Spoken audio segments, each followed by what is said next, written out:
Hello, this video is designed for IB history students who are studying a higher level paper 3 Africa and the Middle East, and this is for the option on South Africa, and it's going to take you through the Act of the Union. First thing I do need to say is that the slideshow is not my own work. It was made by a colleague who shared it with me, Else Saoud, who's working in Beirut. So thanks, Elsa. If you are going to use this audio recording, I'm assuming that you have a copy of Clark and Vogels' South Africa, The Rise and Fall of Apartheid, and also Leonard Thompson's History of South Africa. ASD students, both of the readings that are referred to are in the packet that's been shared with you. So first of all, you want to be thinking really what we're going to do with this lesson is have a look at how the Act of Union came about. If you haven't read Clark and Vogels on pages 15 to 21 yet, then you should do that so far. There's also another little video there from the Choices people about how South Africa became a union after 1902, and that's also worth watching. There's a labour shortage in South Africa after the South African War, and what's happening here, as you'll become familiar with, is how the British tried to manipulate the Afrikaners to bring them over to their side by continuing to keep the restrictions on African people, coloured people in South Africa, and Indians. So that's what's happening after the South Africa War. So if you're not familiar with that, that's your first job. Press stop now and have a read of those pages and make sure you're up to date with that. As the South Africa War ended, it's Milner who is now the High Commissioner for the British Imperial Government. He's in charge now of the 4 provinces. Have a look at them on the map. You should be able to name them and locate them. The British had gone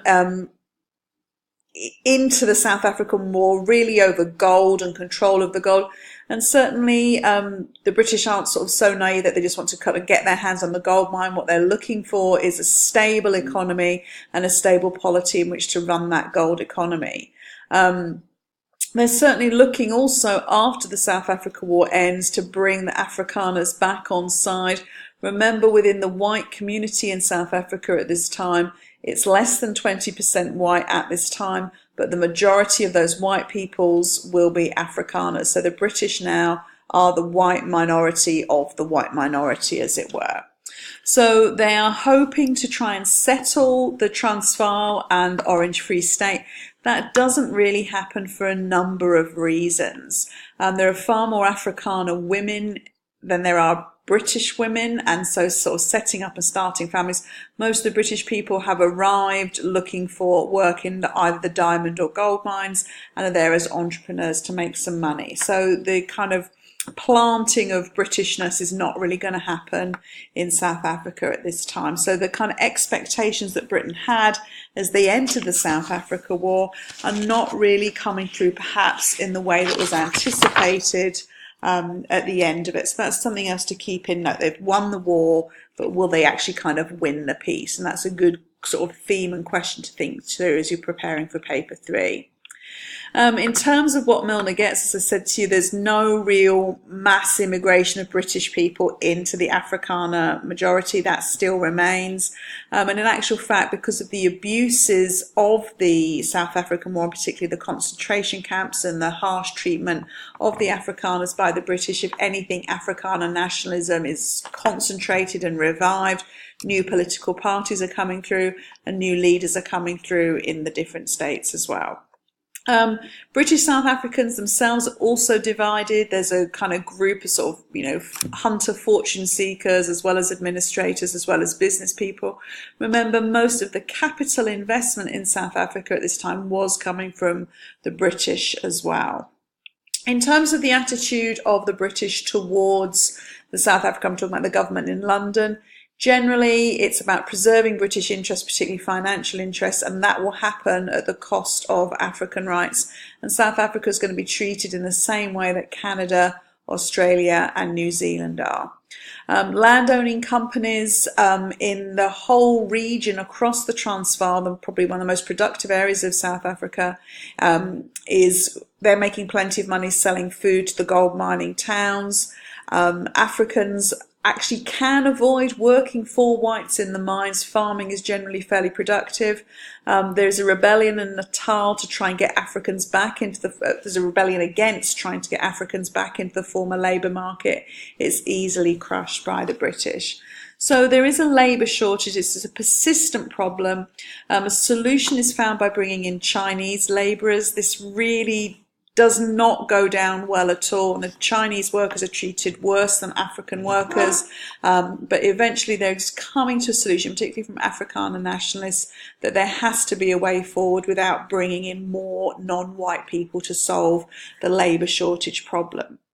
So all of these things are going on, and basically what you have is a kind of social unity. You've got Africans and Europeans travelling around South Africa looking for work. You don't have an economic unity, you don't have a political unity at this time, and that's really what's going to drive the force towards the union.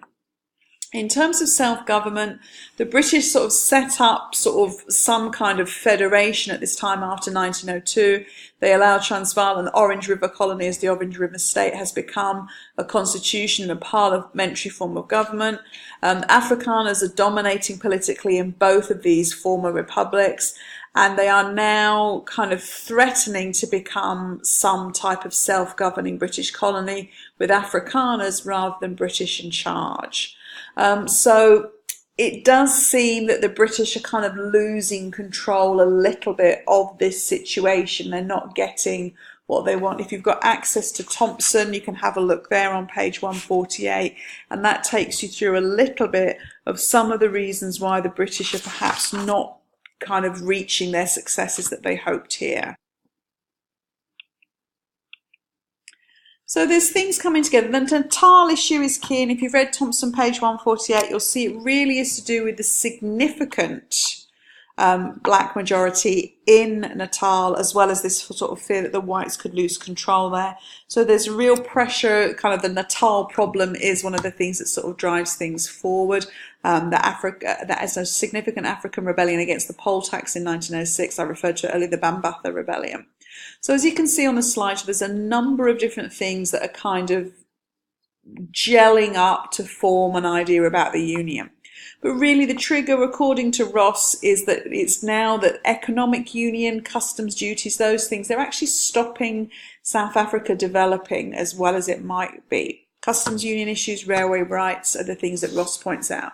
But there's also a feeling that despite kind of what the High Commissioner Milner has been trying to do with British immigration, that there is an Afrikaner nationalism emerging. We've seen that before, right from the early days of the Great Trek and that original Dutch settlement. So this is also building up to a situation where union might seem the most rational of the options.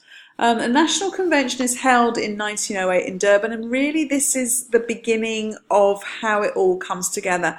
It's very practical, leading politicians come together, and again, access to Thompson will help you understand what's going on there. So if you haven't read those pages, take a moment and do so now.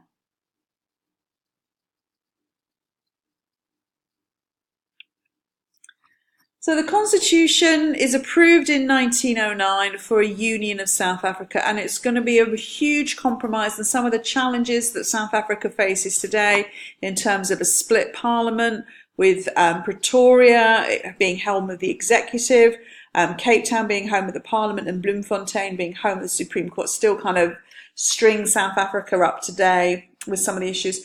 In terms of franchise, a balancing act is arrived at to try and keep all of the different groups happy. In terms of all the different groups, I mean all of the different four federations coming forward, not of course black Africans.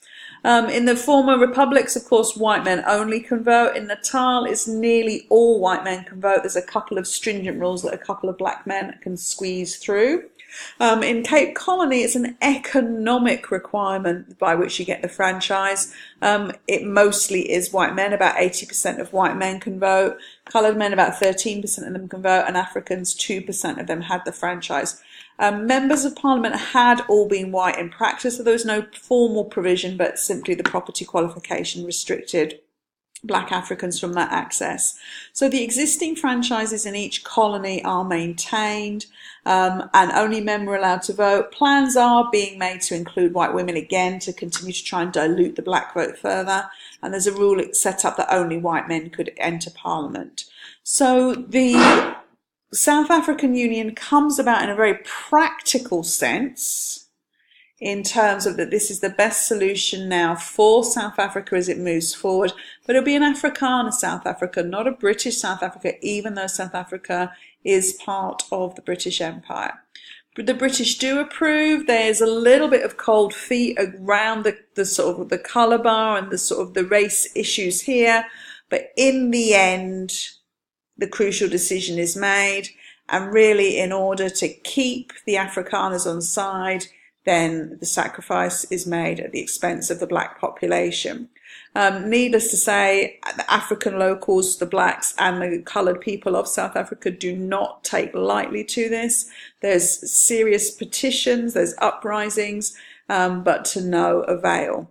So the Union of South Africa comes about, really it's driven by economic and practical reasons, labour reasons, but in the end it doesn't perhaps go the way the British might have expected to do. It's a typically popular question, how does the Union come about? In November 2011 students responded to this question, and coming back to that idea of the Boers winning the peace rather than perhaps winning the war. So that might be a good place to start reflecting on as you prepare for an essay on this bullet point. Thanks for listening.